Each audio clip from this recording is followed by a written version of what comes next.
I was talking about with my friend. He's from Mauritius, and he was saying that there's an area of Mauritius where it's like it was mainly fisherman country and stuff like that. Yeah. So because Mauritius is one of the British colonies, the British there was a space where America wanted to build an airbase on is that Diego Mauritian, Garcia, right? Yeah, exactly. Garcia, Yes, on the Mauritian land. And he was very corrupt as a leader. And he set up a deal, I think it was maybe 50 years or so, that the Americans could establish a base on the Mauritian soil. But then they were meant to leave after 50 years. And the Mauritian people that lived there, who were moved into kind of central Mauritius and stuff like that, they were told that after the 50 years or however long has gone over, they'll be able to move back to their land. So they've raised up their generations and generations in mainland Mauritius when they're just fishermen and stuff like that. So now it's coming up to the time where the contract's coming up to the end, but the Americans are saying, well, we don't want to move from our base.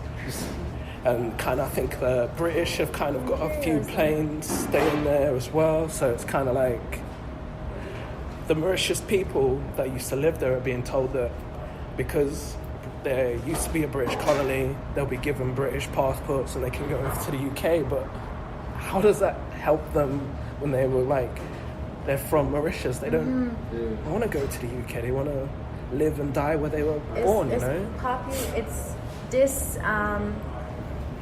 It is displacing in a very specific manner, and immediately as soon as you said this, I remember Frantz Fanon, you know, speaking of leaving his country and coming to France, and upon then realizing that, oh, my skin color actually matters here, you know? So for the people of Mauritius, it's like, sure, you're giving them a British passport, but what are they going to experience upon coming to this land, you know? They don't know what's coming with it. Exactly. So you've taken what they know to be their part of their ancestry, part of their culture, part of their livelihood, and it's just the cycles in which these imperial powers continue to build on. It's believing you know what's best for someone else because you don't think when you touch down or when all these colonized nations touch down on indigenous lands, they're like, where's your cities and towns, man? Like, oh, that's not like exactly like back home. You must not have your stuff together. So we have everything going on better than what you know for yourself because it doesn't look like we know. It's force-fed. Yeah, and like they assume their own superiority with you, and that gives them justification. Or what was it? I think it was a certain term, like the burden. The white man's burden. Yeah, white man's burden. Yeah. You know what I mean? And one thing specifically is that one thing I've learned specifically is the saying of treat others how you would like to be treated. Yeah. How actually you should treat people how they want to be treated.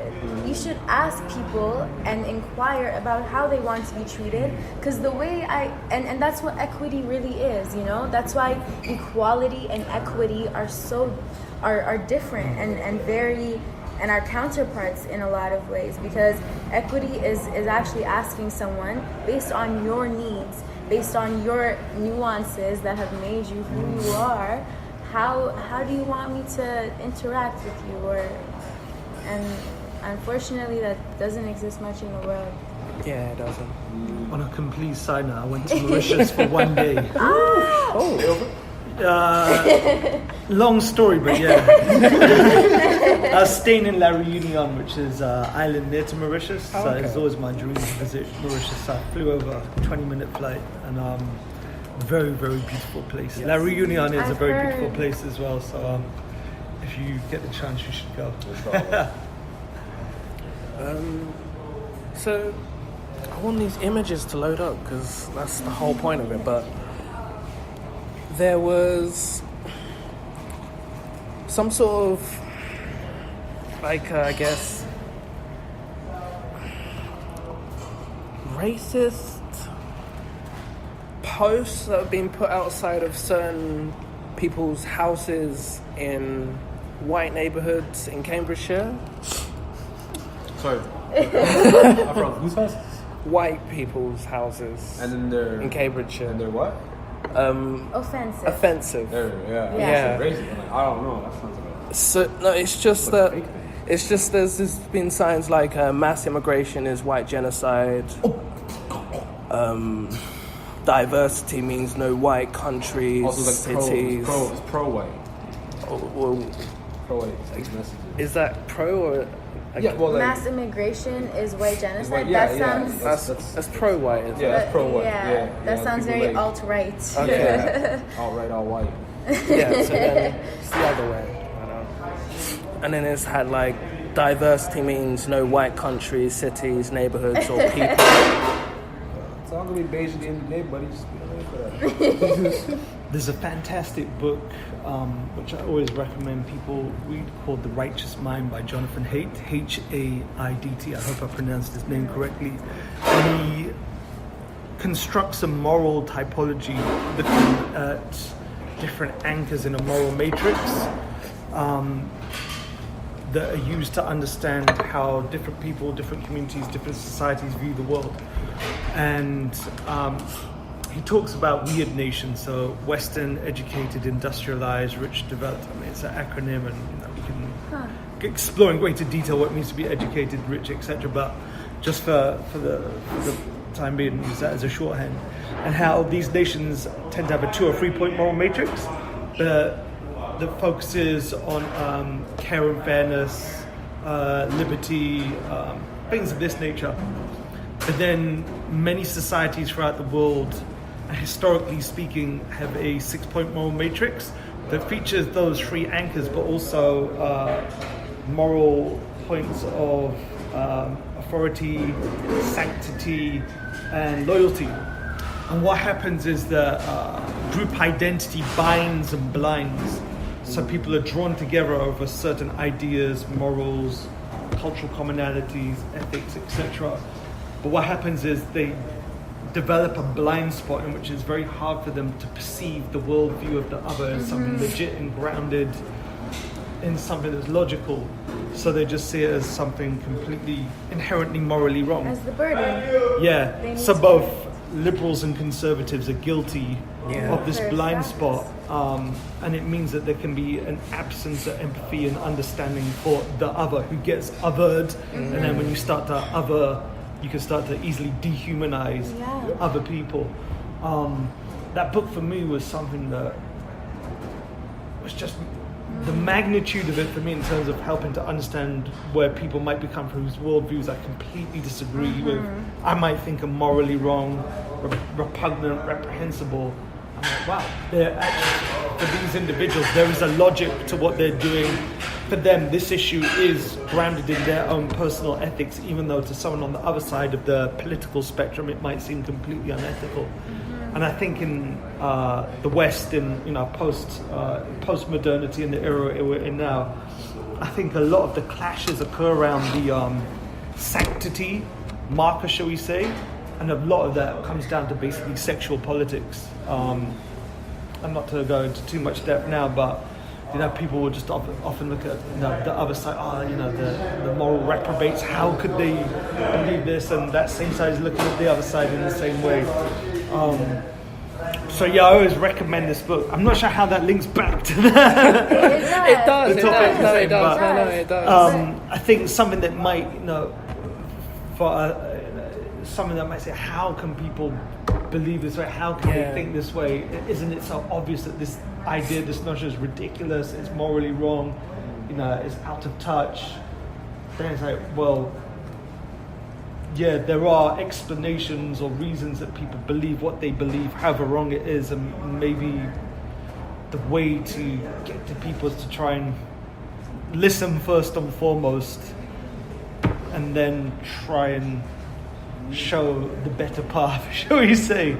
I'm trying to think of individual examples in my own life. I can't really think of them, but there's a great line in the autobiography of Malcolm X where Elijah Muhammad is talking to Malcolm X about using the analogy of a glass of water. And he says, Malcolm, rather than showing people, a dirty glass of water, show them like the clean glass of water. So if you think the lifestyle, the belief, the approach that someone has is morally wrong, reprehensible, rather than criticize them for it, we'll show them, well, I believe this is a better path to walk, and this is why.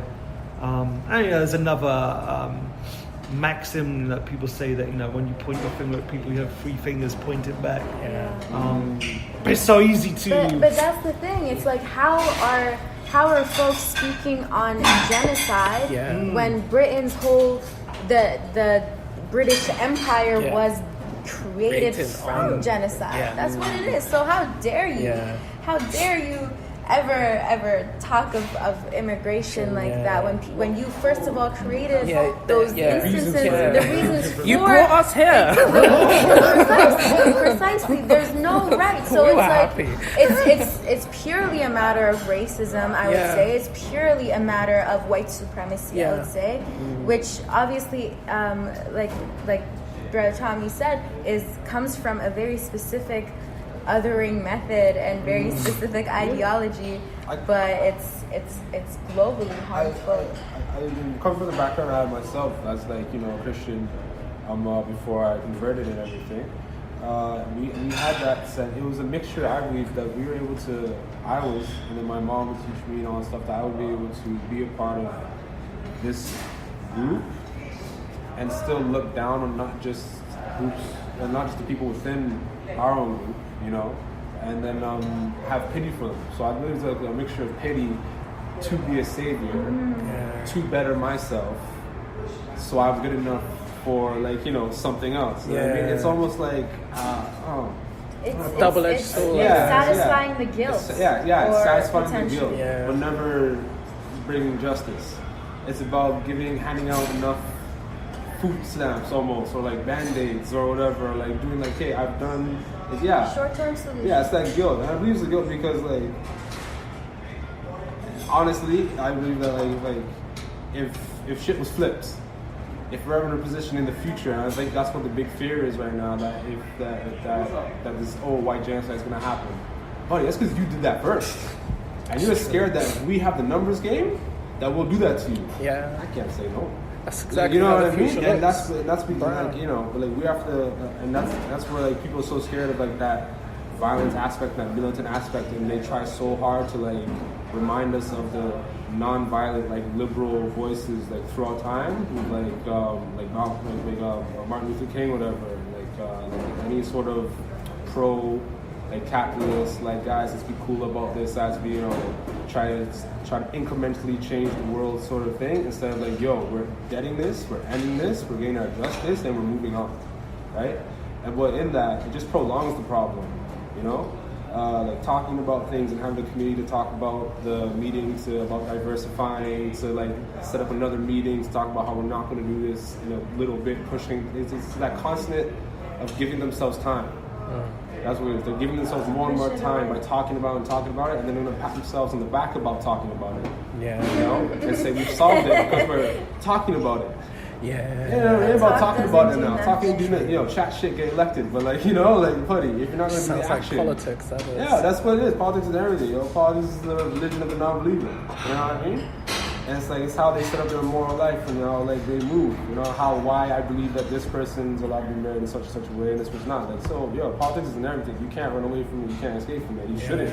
Because if you don't, I didn't vote because I don't think it's going to affect it. Well, guess what? It does. 10 different mans over there who hate you voted. Yeah. And they know that shit's going to work.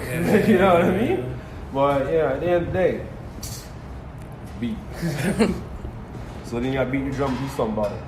It's true.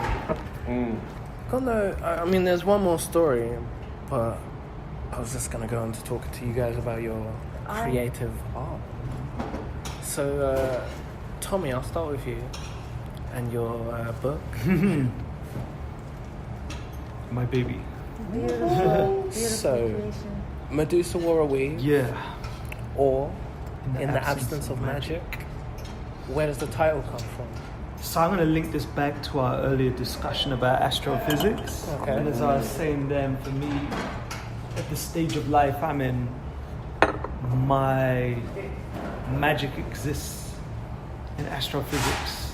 For me, that's the sole remaining area of my life where there is a magic, a mystery, something unfathomable that I can't possibly comprehend.